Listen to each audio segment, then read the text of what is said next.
Town Montpelier continues to look like a war zone. We need help pronto. Enough is enough.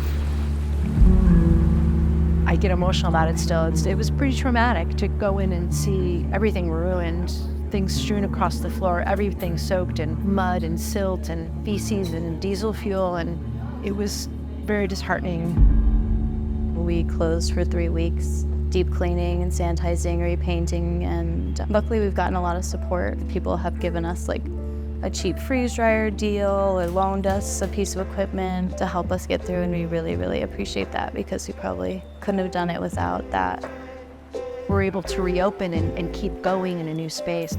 But for a lot of the Tier 1 outdoor farmers, replanting is just not an option. And it was really clear that CRAV is well positioned to help raise some money, and not just help retailers, but to help a lot of our cultivar friends who have experienced devastating losses. We sell a ton of pre-rolls here. Our thought was, what if we can go ahead and turn some of those pre-roll sales into money for flood relief? It seemed like an easy way to go ahead and give back with just a little bit of doing what we already know how to do, and that's turn cannabis into a great product. We have over 7 farms that have donated cannabis to us. We've had glass tube companies donate tubes to us.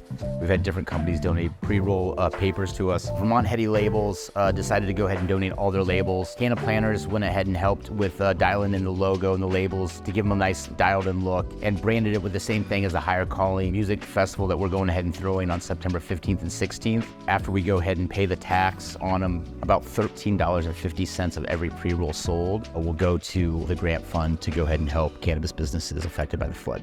It turned out that they had an initial design for the pre-roll and a container and everything, and they were already moving through the process of getting it to market so they could start this fundraising effort. But there were issues with compliance. The design was a little bit rough, so our CEO, Will Reed, essentially volunteered us to take on the creative role and sort of spruce things up a little bit, sort of enhance the design, made sure it was all going to be compliant, ran it through that system, handed it off for print, and there we went. I think anything where a community that's built around something like this can come together to address an issue of this magnitude that's affecting people's real lives is amazing. Dusty pulled this effort together, in which we're getting donations from all of these different cultivators that we're working with to make these pre-rolls that we are selling, and the profits are going to this fund. So this event in mid-September is a great opportunity to just go out and have fun, listen to some good music and dance and be with friends.